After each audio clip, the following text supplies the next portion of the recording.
He's a player that came over in the Juan Soto trade to San Diego from New York, and to be able to get the opportunity to bring him into the White Sox organization is very exciting. Very polished right-handed starter, an elite changeup, and he's got strong pitchability. He's performed throughout his minor league career, and he has been nothing short of excellent in spring training. We feel like he's going to be part of our starting rotation for years to come. Jairo Iriarte, another right-handed starter. He's pitched up to Double-A. Very unique arsenal, power fastball, slider, bowling ball type fastball, and just a chance to be a really impactful major league player, major league reliever presently. In Wilson, he is a guy that can plug right into our bullpen.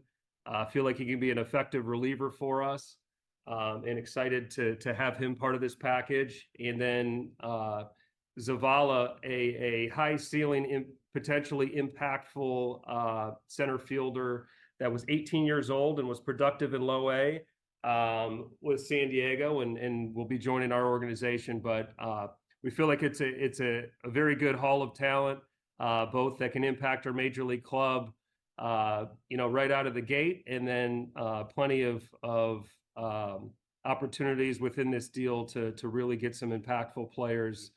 Being that we're still a couple weeks away from opening day, it gets an opportunity for us to get around these players and get a better idea of who they are as people, and certainly more so on players and what makes them effective.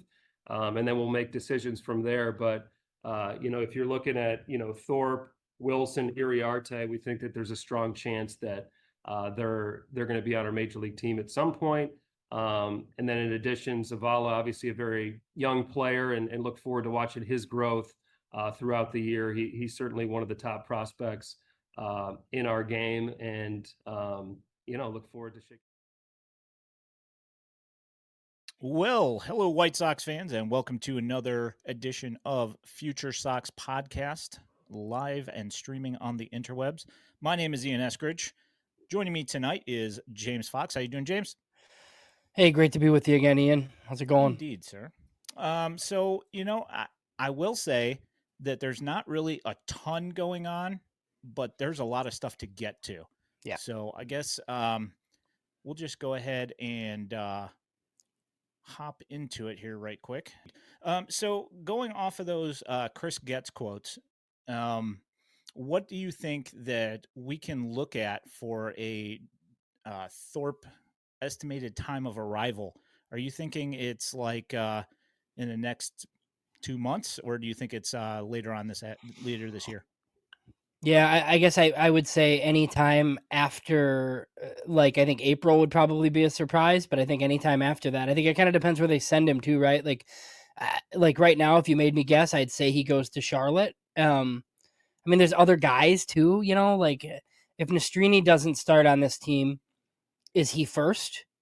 Yeah, you would think so, right? You have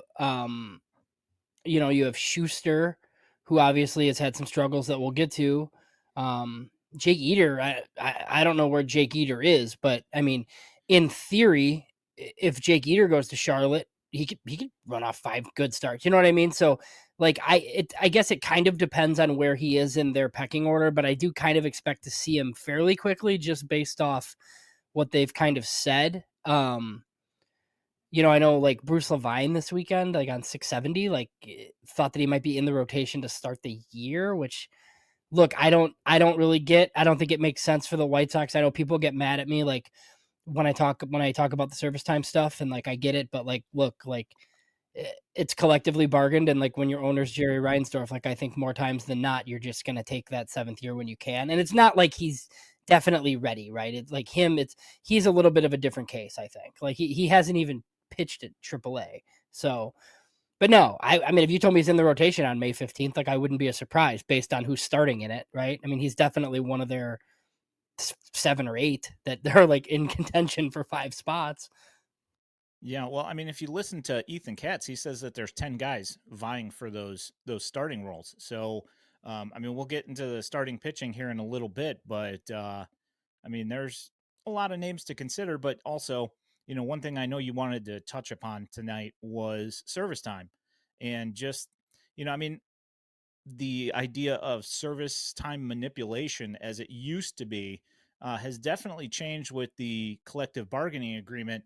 Um, especially when dealing with somebody like a Nastrini or possibly Cannon or Thorpe. Also, like realistically, the only time that the teams really get rewarded for other than wins, which this team it's not a concern, the only time they get really rewarded is when you get a rookie of the year.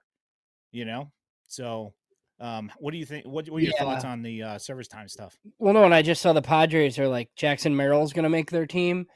But I Yeah. mean, if you're them, right? Like you need all your good players on the team to try to make the playoffs in a loaded NL West. And if he's awesome and he wins Rookie of the Year, like you get like the 31st pick in the draft or whatever. That's totally worth it. Like Yeah. if like if Colson Montgomery,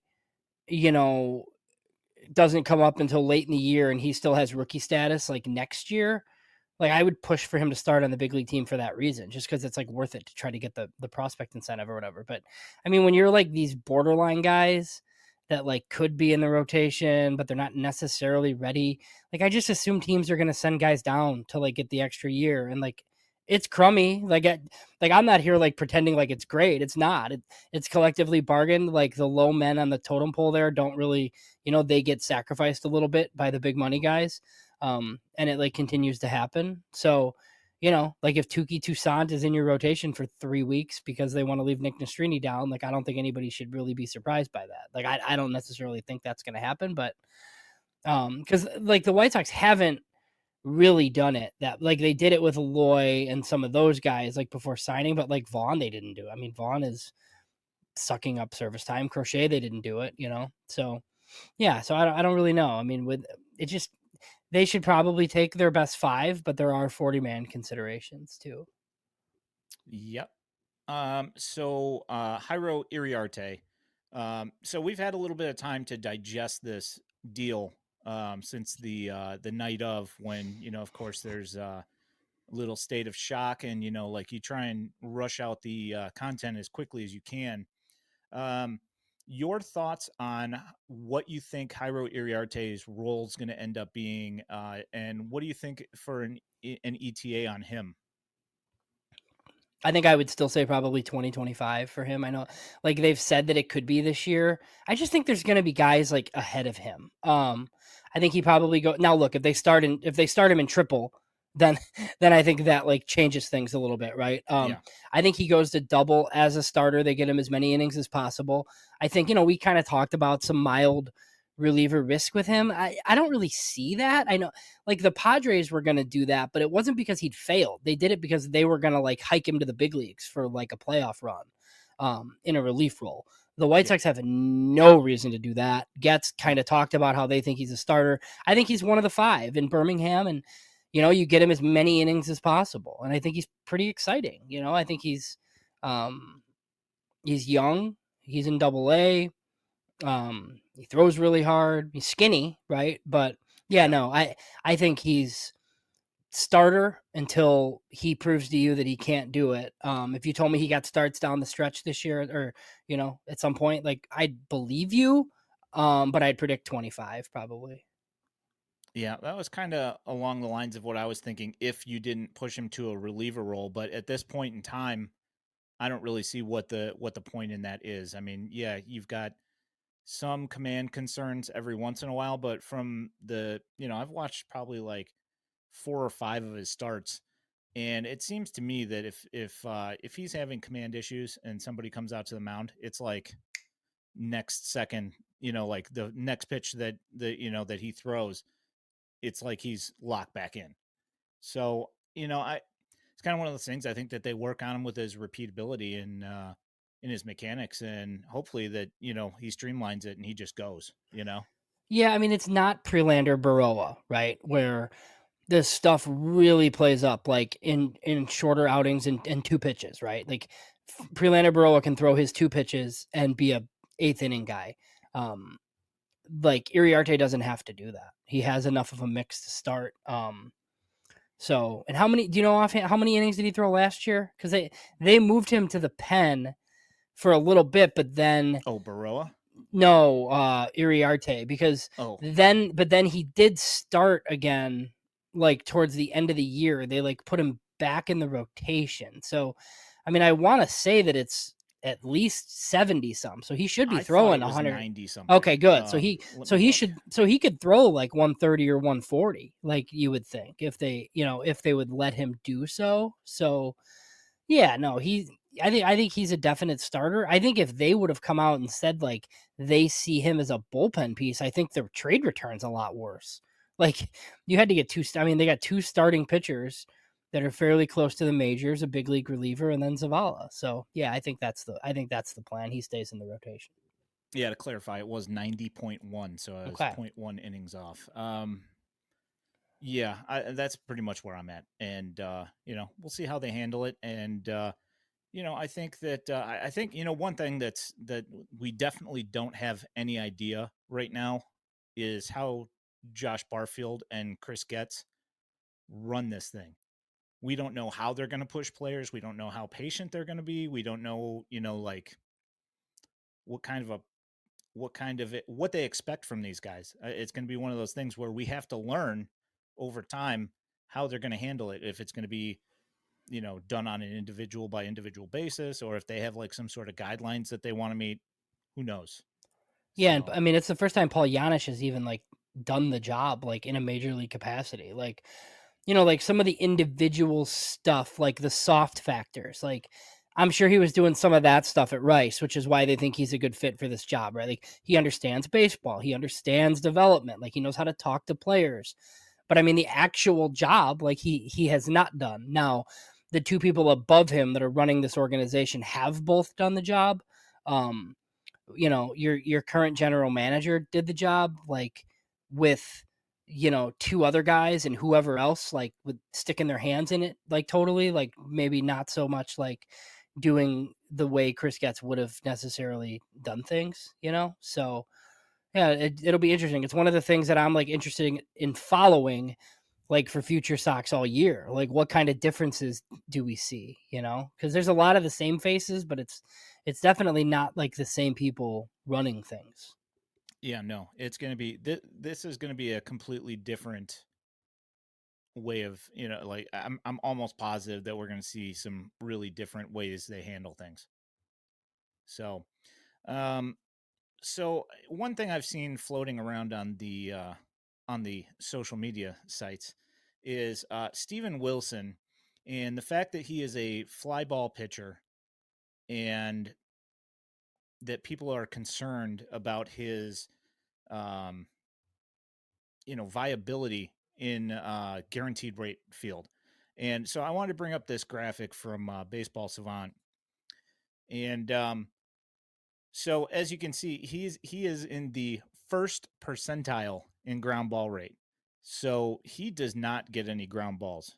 So yes, you're going to see a lot of fly balls, but the other thing that you do see is that the expected batting average is 184, which is in the 99th percentile, and then his hard hit percentage and his average exit velocity are both really, really good. So people are not hitting the ball hard off of him. So that's why I'm not concerned.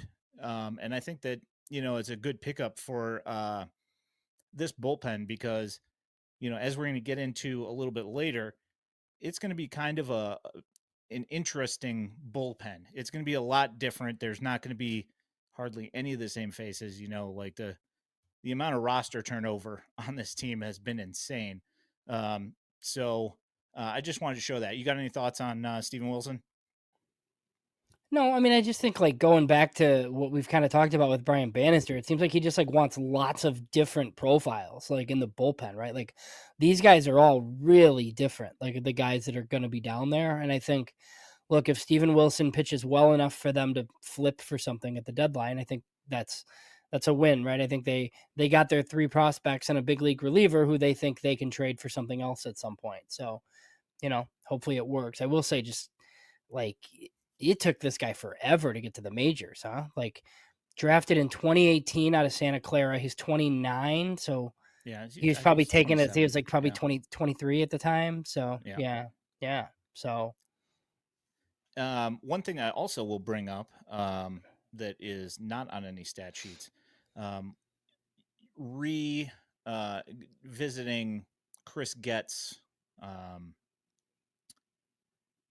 philosophy and the way he's trying to do things about getting clubhouse guys and guys that do all the right things.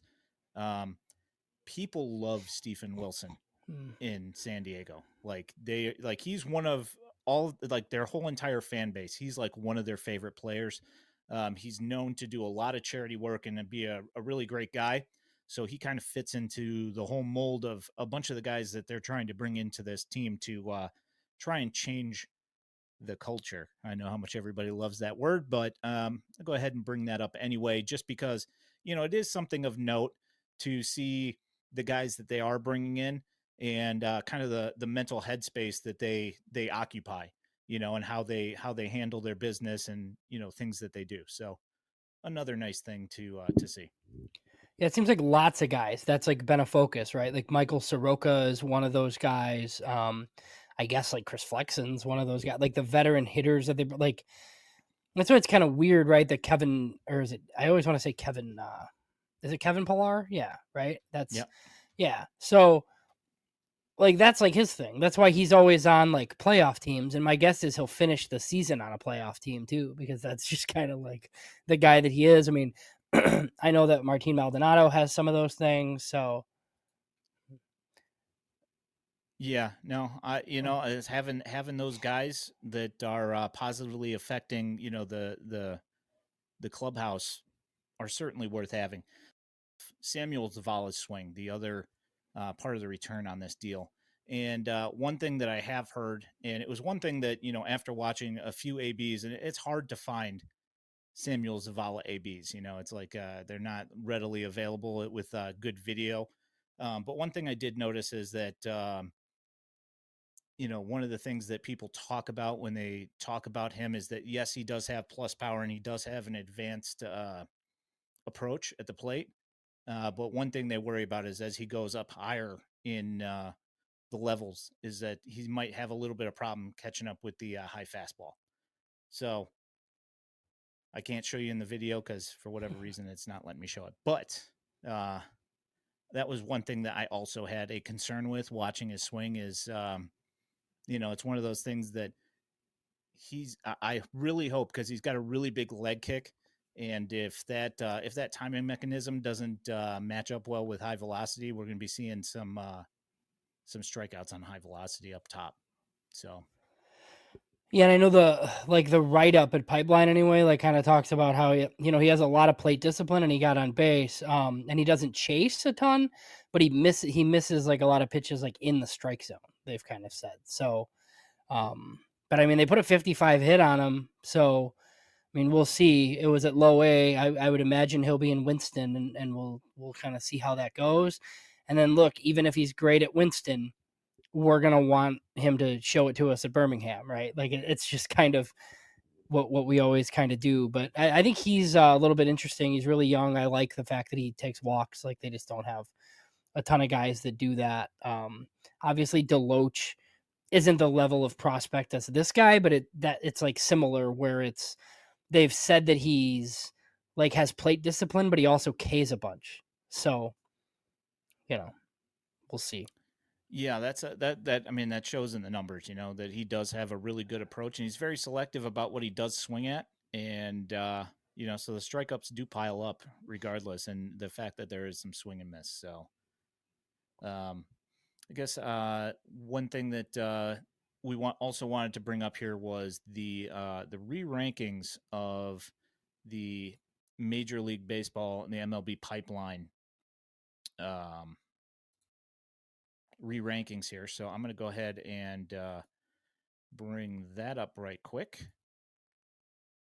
So, and it didn't work.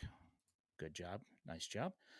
So there it is, the 1 through 10, with Drew Thorpe coming in at 3, Samuel Zavala coming in at 6, and then Iriarte coming in at 9. You have any thoughts on the re-rankings here? No, I think that's good. I mean, I think a lot of people have 4 and 5 could be flipped. You kind of talked about how you would have Thorpe 2. But yeah, this makes sense to me, I think. I mean, Gonzalez, Nastrini probably needs to be higher. So I think I'd probably have Nastrini 6 still in front of everybody else. And then I have Eater like a little bit higher too, but those are my 10 for sure. I'd probably have Gonzalez 10 and then kind of put the other guys in there. But I mean, it's up for debate. It's fine. Like I would also, if I re-ranked, I think I'd put Zavala like ahead of Iriarte. I feel like you might not, but yeah, I mean, these are the 10, I think, for sure. Yeah, the Zavala thing. You know me. I haven't seen enough of Zavala to feel like he should be that high. I mean, I know that the power tool is ridiculous, and the fact that he is a good defender from what I'm hearing. But until I see more of that, for him to be above Iriarte, I don't know. It would be close, you know. Yeah. But like we have our quibbles with the MLB Pipeline list in general. Just in like some like little numbers movement, here and there. Anyway, question from Trey Williams says, "How I does saw that. Yeah. James feel about comparing Dom Fletcher or Josh Reddick after the trade?" Just it's spring training, but Yeah, it is fake. Yeah, it's fake baseball. I mean, I think I said Josh Reddick, I said Cole Calhoun, like that type of guy, mostly because I thought like comparing him to Adam Eaton was lazy. And honestly, like I didn't even know he'd been that bad. Because I'm letting Ian watch the spring training game, so I don't have to be quite honest with everyone. But I yeah, mean, no, it's I hard to check it out. find Like as well. I've seen statistics, but I don't really read too much into them because they don't count. So, yeah, I don't know. I mean, I we'll see if like the comparison makes any sense. But I mean that type of guy, I think defense, first hits righties, can't play against lefties, more power than it seems. So I don't know. I know Trey doesn't think that. He told me that on Twitter too. He doesn't think that comp makes any sense, but I was just trying to Cliff Notes version when they made the trade. Like, hey, this is like kind of who he's similar to. So Yeah. I just brought up 11 through 20 here just so everybody could see how how everything else is kind of bounced down post trade. And I mean, no major changes, obviously, but for the most part, like everybody behind him just kind of bumped back 3 spots. Not really anything crazy here. Just some extra stuff here. That Shane Drohan managed to hang on, and who knows when we'll end up seeing him again. Anyway, um, so let's move on to everybody's favorite topic, which is spring training battles. Do you want to start? Now, I know the one that we've been talking about the most this entire time has been Sheets versus Moustakas, and from what I've seen, and it's been probably about 40% of the games that they've played, and Moustakas has not really impressed so much. He's been having a pretty rough spring training, but he's got 12 years of service time or something like that, and yeah, he's been around for a long time. So how much do you really put into his spring training numbers, and like what does he look like in a cage? I have no idea. So it's like I don't know how ready he is for the season to ramp up, but I do know that he's old and his numbers have been going down for a few years now. yeah, How do you feel about that quote unquote battle that's going yeah. on right now? Well, I think it just like depends if they want to keep Moustakas. Like, do they care, right? Or will they just cut him? Like, if they're totally fine with saying like you didn't make the team, that's it. Like, because I don't really see him going and playing in Charlotte. And like Sheets has an option, so it could be like you add Moustakas to the 40, give him a shot. If he stinks, you just DFA him, whatever. And then because Sheets can go to Charlotte, it's not like they have to get rid of him. So I think that could be like the difference there. I know we've been talking about how many 40-man spots they're going to have to create. I know with our guy Braden Shoemake, he's a little hurt. But it seemed like there was some push for him to possibly make the team. And now with Sosa like not really in the picture, Rodriguez not really in the picture, they would have to add Remillard back to the 40 anyway. I think Danny Mendick is probably the utility guy. So you're going to have to add him and Pilar both to the 40-man. Will they also with Moustakas? I don't know, but that's definitely the last spot. I think is either Moustakas or Sheets. If you add Moustakas, you can keep Sheets. If you keep Sheets, I'm not really sure Moustakas will stay in the org, but I mean, whatever. Like it's not that big a deal. I don't know. That's kind of the way I look at it, though.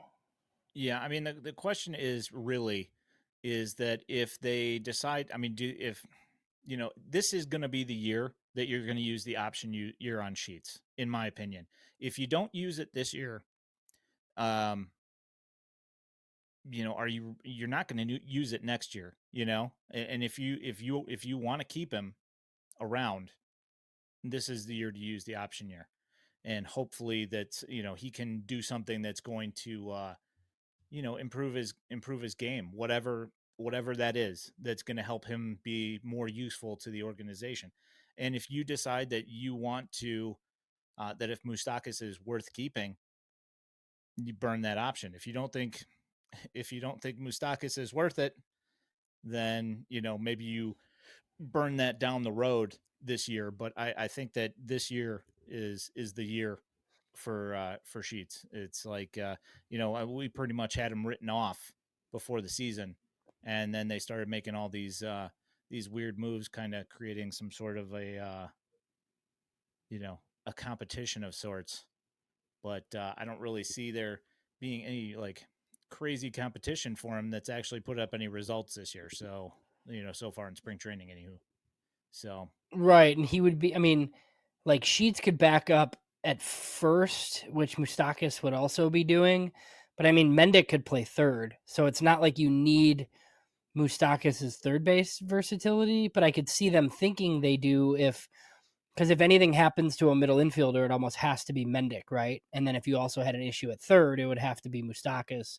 It couldn't be Sheets. So I don't know, because we've kind of talked about it. Like this might be the same for Moustakas.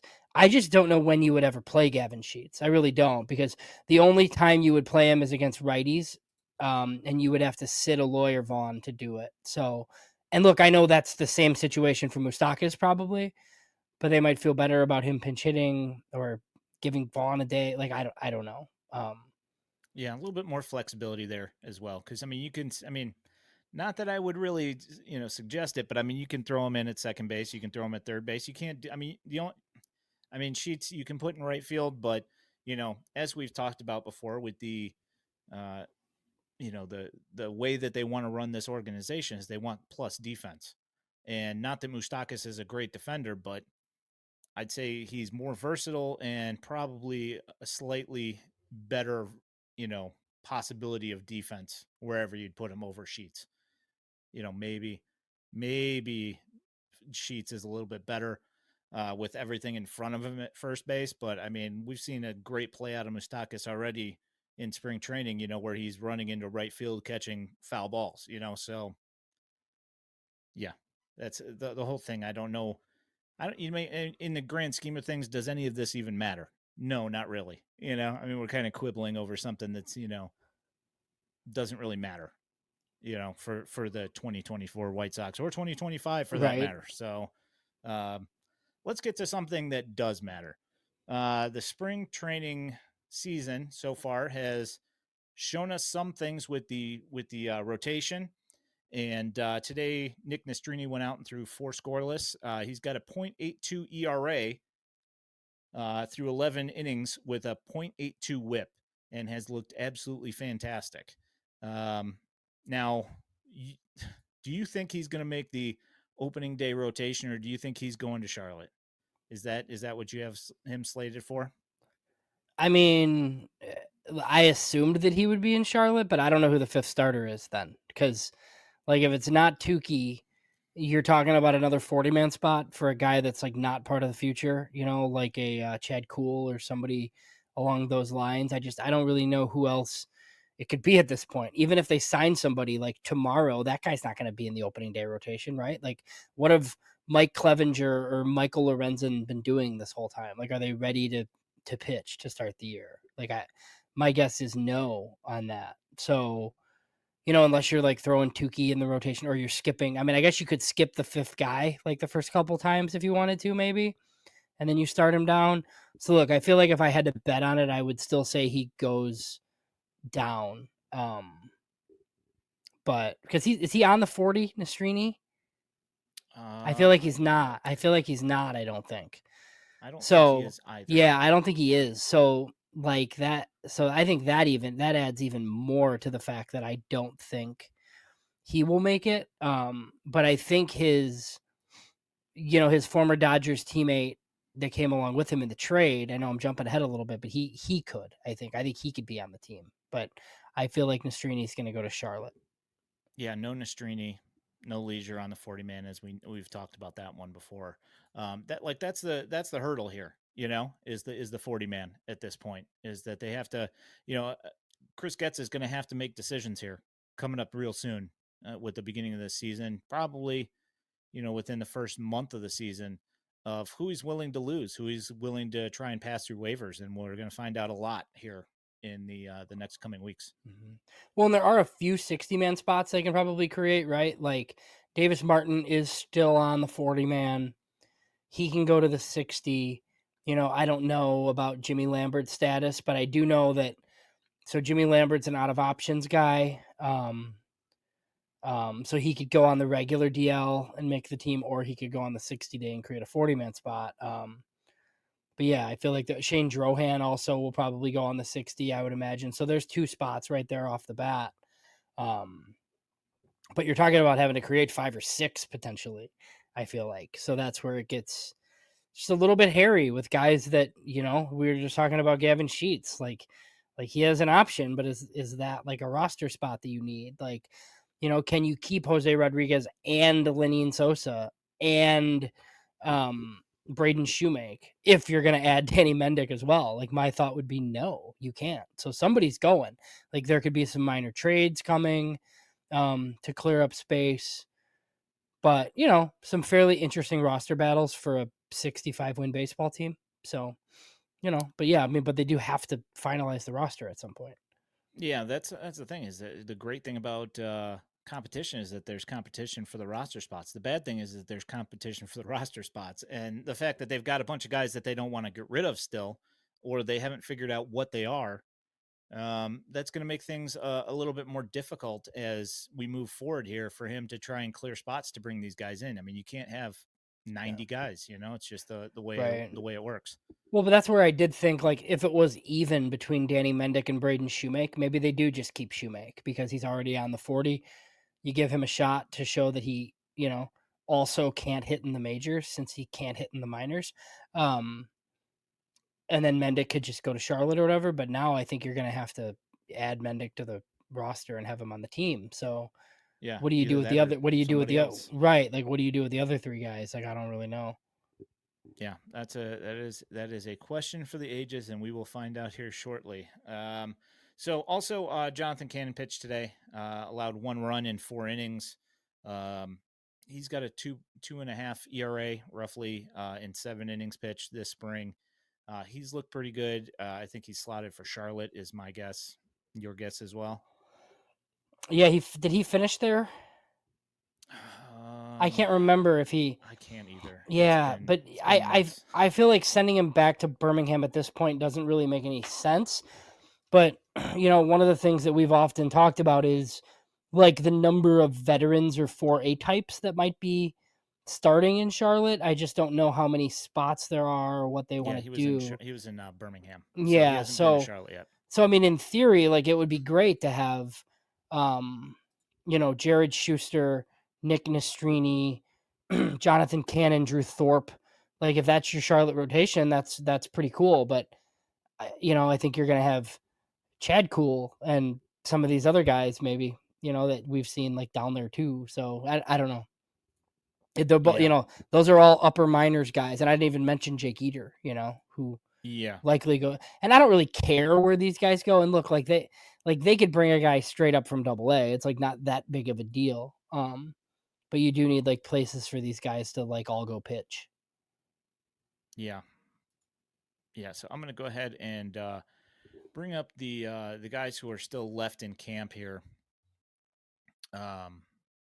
just so we can peruse the roster here and see who's still on there. Guys that we know that are injured. Brebbia is in the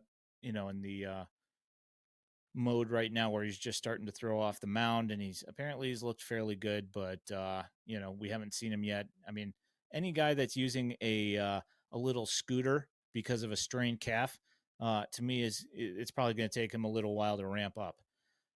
Joe Barlow, shoulder injury. We don't know how long it's going to be until he comes back.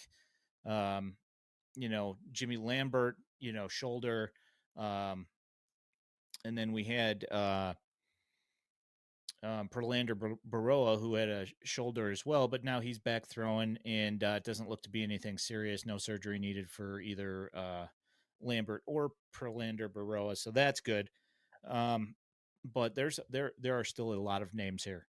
49 guys still in camp. Yeah. We know that a couple of guys every day for the last couple of days have been getting sent down. Schuster got sent down. Burdick got DFA'd and got picked back up by the Orioles.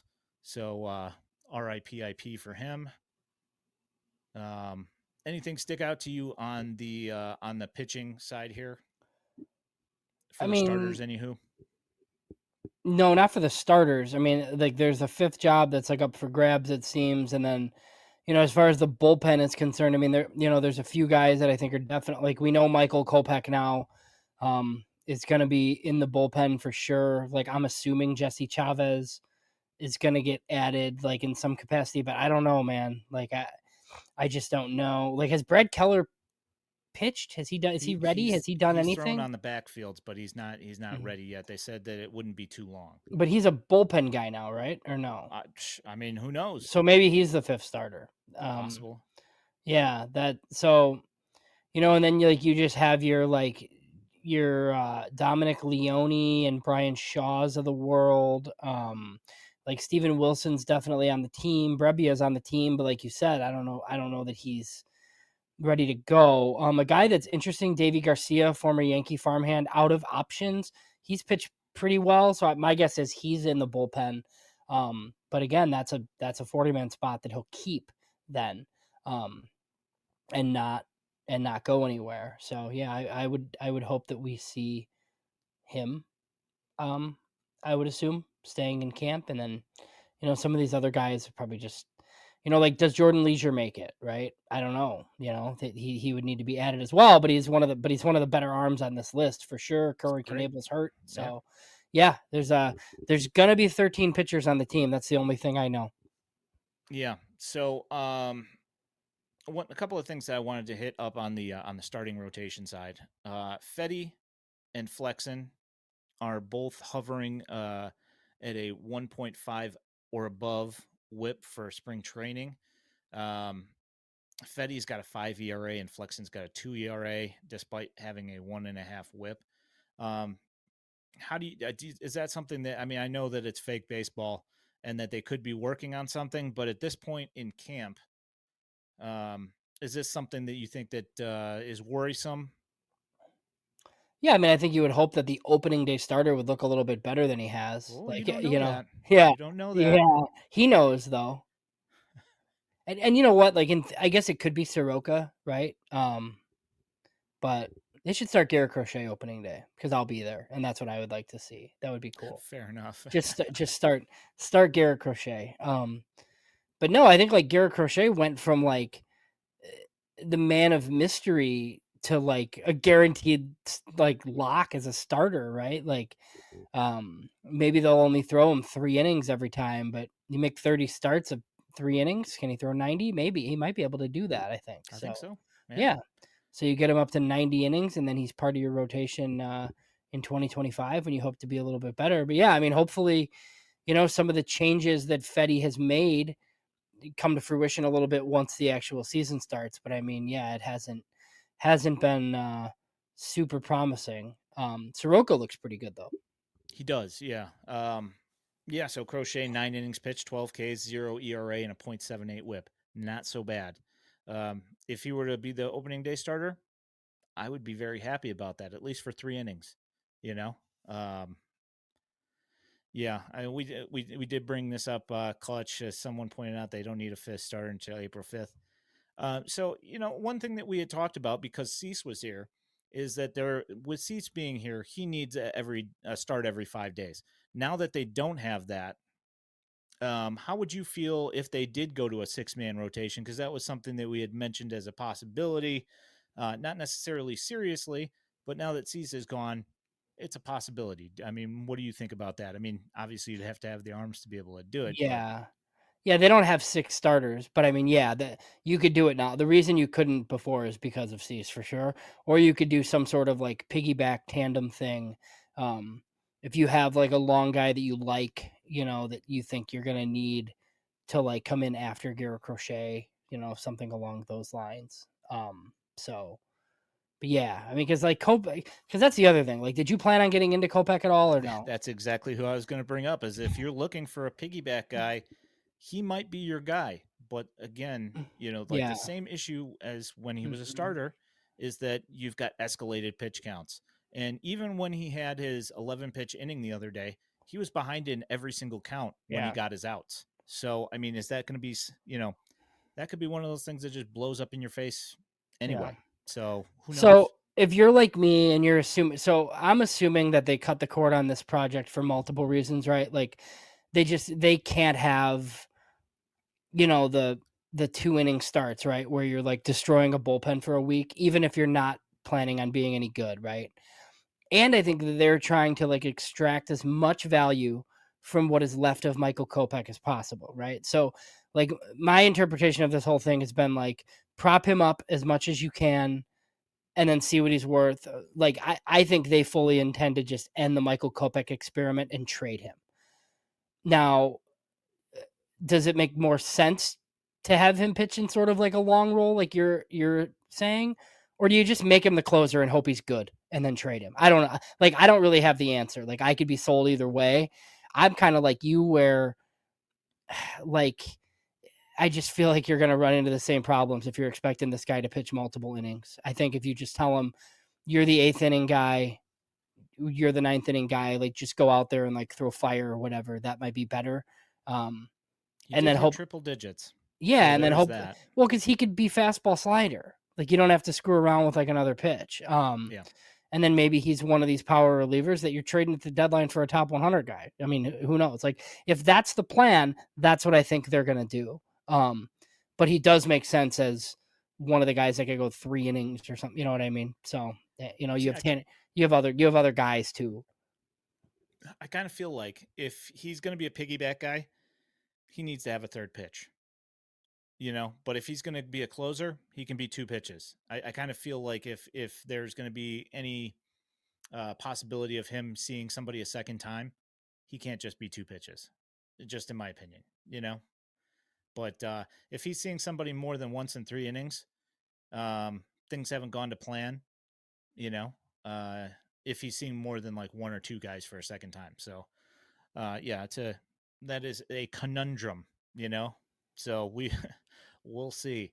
So I wanted to move to the bullpen, and obviously Leisure has been dominant, and we don't know what the heck's going on with the 40-man as far as that goes. And they would have to really make a very big decision to put him on the 40-man and just start getting rid of some of these other guys. But Davy Garcia, 1.17 ERA. He's pitched really well. He's got a one, like right around a one whip. Tanner Banks, 1.17 ERA. And, we're going to need lefties. So, it's nice to have some of those guys, like if Bannister's looking for different looks, like he says he is. That's one of them. Dominic Leone has been pretty good. He's got a one whip, and he's been fairly decent. Tim Hill is at a 1.5 ERA through 6 innings, and I don't know necessarily about his pitching being a different look, but I mean, Yeah. if you've seen his player picture, that's a different look. Yeah. And Jake Cousins has looked really good. For all intents and purposes, he's 1.8 ERA with a one whip and 5 innings pitch. And one thing that I've really been looking at, as far as the roster construction goes, is I've been really paying attention to who's getting the most work. Because it's either those are going to be guys that are most on the bubble or guys that they think are worth putting on the roster. And all those guys have put up some, have put some innings in. So I don't know, who's going to end up taking all these bullpen spots. That I don't know. But I do know that those guys have been performing. So, with the 40 man, the way it is, if they start cutting these guys, somebody's going to have to fill it. Are they going to do it just on name, like Knable, just because of his name? I don't know. So Well, he's not ready, right? Because I thought he was a lock to be on the team if he were ready. That's the total like bad team closer signing, right? Where Corey Knable's like racking up saves on a horrible team and then you trade him, but he's hurt too. So, and look, I think there's going to be lots of churn. Like you look at the 40 man, like Leisure will probably go down, but I mean, look, like Jordan Leisure might be the closer of the future for the White Sox. Like we're going to see him. I'm pretty sure we're going to see Alex Spees. I'm pretty sure we're going to see Bailey Horn. We're going to see Prolander Baroa. I just don't know that we're going to see any of them right away. But it's also not like you owe anybody anything. Like these guys are very easy to cut the cord on. Like if somebody's really bad and killing you, like as soon as the season starts. Yeah, that's one of those things as well. Is like I kind of have the feeling that Getz isn't going to have any of these emotional attachments to any of these guys, and he's going to have no problem, saying, "Hey, I appreciate what you did, but it's just not going to work out, and you're going to have to find a job somewhere else." But Chad Kuhl, he's they've given him a bunch of innings, and he's got a 6.14 ERA. And he's had some decent innings, but he's had some really bad blow up innings as well. And I know that was one of those guys that they were talking about trying to figure out if he was going to be good for a, like a long relief role, like type mop up thing. But I don't know. I think they're going to need a lot of mop up men, personally. There's going to be a lot of innings to be had by this pitching staff.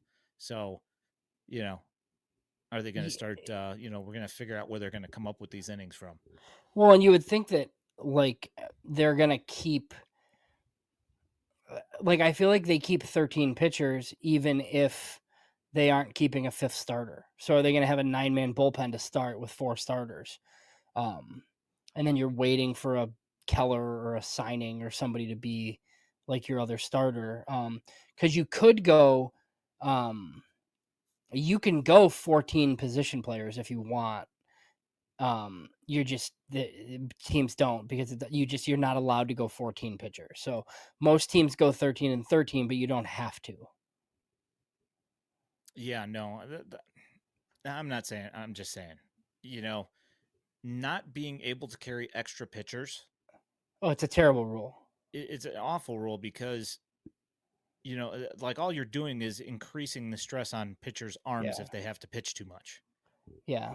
So I mean, Major League I mean, I think like the bad owners complained that the smart teams like the Dodgers and the Rays were using too many stars. Like they'd call up a guy and they'd throw him fresh and then they'd send him down and they call up another guy and then they'd like rinse and repeat and do that over and over and over again. And now it's really hard to do that, like especially with the 13 limit. But yeah, I mean, it's stupid. It doesn't make any sense. Like I kind of feel like, if you wanted to keep,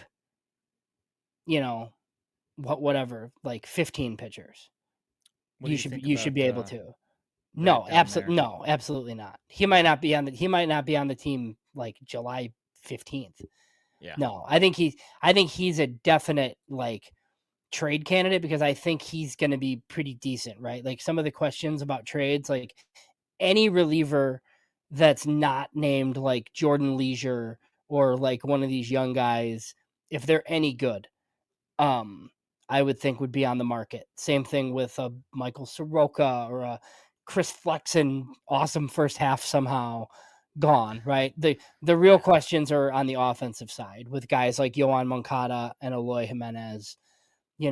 Like do those guys move if they're putting up good numbers somehow? Like I think those are the big but the pitching, yeah. I mean, that's why I understand like Wilson as the throw-in, right? He's 29.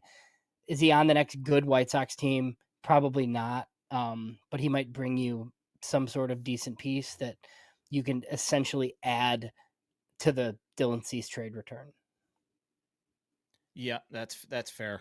Yeah, and it's as Clutch mentions, it's 29, so there's no reason to hold on to onto a Wilson. So he would be easy to get rid of because I'm assuming that he's probably going to put in some work this year and put up a decent ERA and WHIP, and he'll be wanted, and we've got no reason to keep him around. So yeah, Brebbia is the same way. Like all these guys are the same. Like if they get in there, we talked about Knable, like those sorts of guys.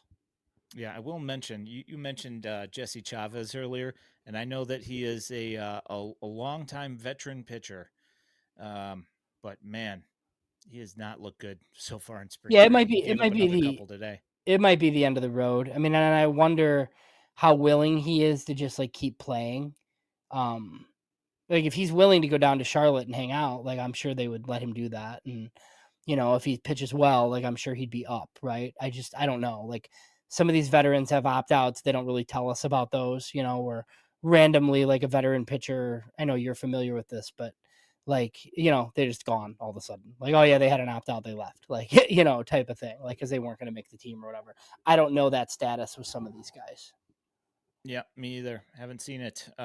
So on the injury front, we talked about Braden Shoemake. He caught his cleat on the edge of the turf, and he's going to be out 2 to 4 weeks.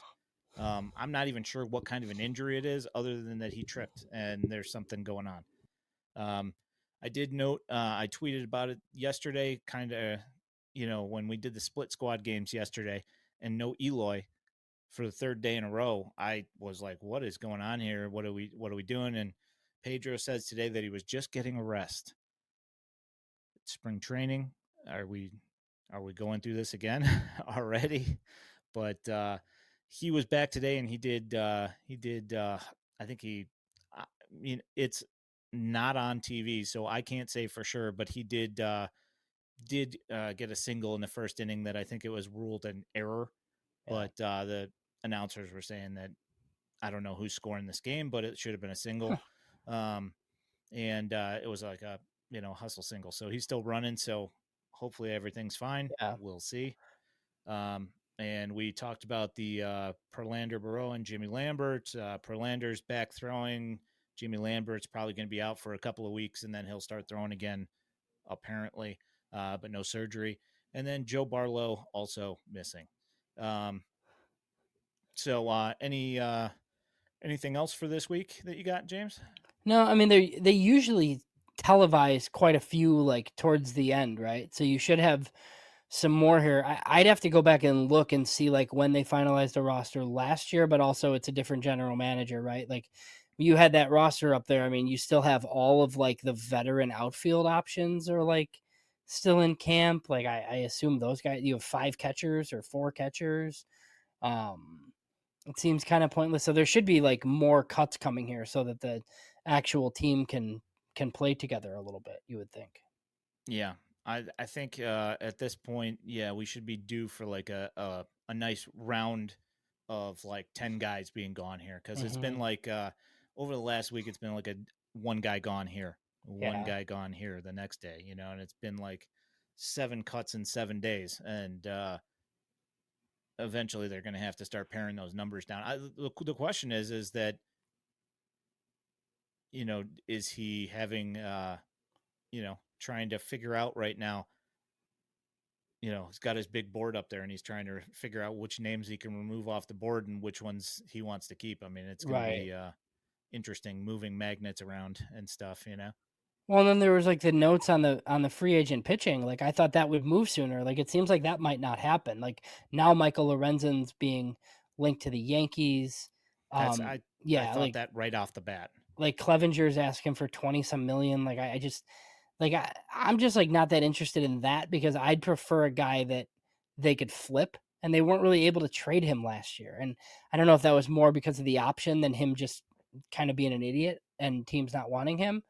But if like you're gonna make a deal like that, like I want it to be a guy that you're gonna be able to trade, and I'm not sure you're gonna be able to trade Clevenger even if he's decent. So, and then like Bob Nightingale today mentioned too that they had interest in Tommy Pham. I don't know if you saw that, but I did. So apparently like he was close to a 1-year deal with the Padres, and if that falls through for some reason, the White Sox are also interested. But it made it seem like he's probably going to go to San Diego. But that's curious. So is that instead of Pilar? Is it instead of Fletcher? Yeah. I don't know. So yeah, I mean, I wouldn't be unhappy at the signing. I just wouldn't play fantasy football with him, Right, exactly. So, hey, I don't want him to get mad and attack me or anything. Yeah, I'd be mad at your roster decisions, which you've already got Twitter mad at you over Justin Fields, so you know how that goes. Just those people can't punch you in the face about it. So you got anything else this week? All right. So I wanted to make sure that I got this in there before we called it a night. And yesterday, the split squads, the White Sox were playing the Seattle Mariners, and Jacob Burke made quite the catch yesterday. And I wanted to make sure that everybody got a nice good view of this.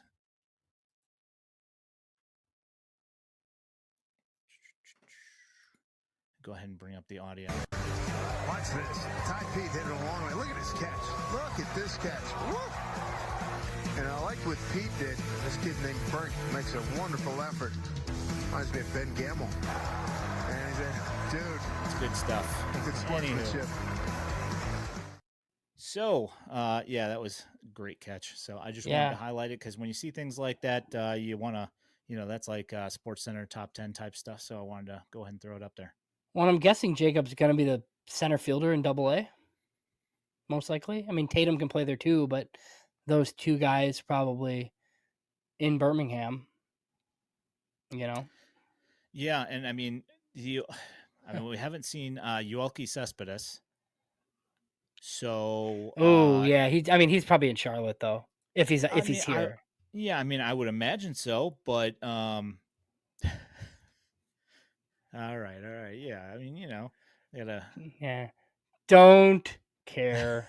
No, I mean, but here's the thing: is that in the past couple of days, I've seen a bunch of guys come up and get time. I saw Duke Ellis. I saw Terrell Tatum. I saw Jacob Burke. I saw Tyler Neslony. I've seen a bunch of outfielders. You know who I haven't seen? Yoelqui Cespedes. So my question is he going to even be here? No, he could get released, and I wouldn't be surprised. I mean, I wouldn't be shocked. I mean, I would think that I would have seen him by now. I mean, like I'm seeing Taishi Nakawaki.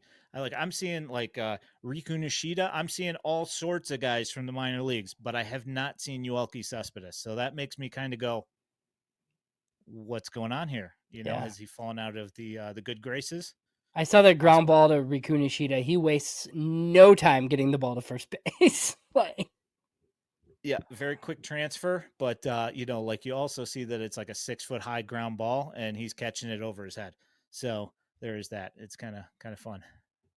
Well, the natives in Winston-Salem, North Carolina, are gonna love that man. So. Yes, they are. So you good? All good, sir. All right. FutureSox.net. You can find all of our written content, and you can find this podcast. You can also find a Patreon link where you can support our content. We will be releasing our personal top 30s here in the upcoming week. So that'll be fun. At FutureSox on Twitter. My name is Ian Eskridge at Daily White Sox. He is James Fox at JamesFox917. If you are listening to this in podcast form, know that you can also listen to it in podcast form on YouTube. You can also watch it in video form on Sunday nights at 8 p.m. on YouTube and our Twitch at twitch.tv/FutureSox. We have 2 other shows. We have the Future Sox Roundup on Monday nights, drops on Tuesday morning, which is not streaming live at the moment, but they plan to at some point. And then we have our MLB edition of the show. It's Future Sox Hot Takes and Heaters with Danny Miller and Nick Morawski. And you will find that on Tuesday nights at 9 o'clock on YouTube and Twitch, and Wednesday mornings in podcast form. I would like to thank you for hopping in tonight and hanging out with us, and we look forward to seeing you guys next week. Thank you so much, and have a great week. For my co-host, James Fox, you have a great night.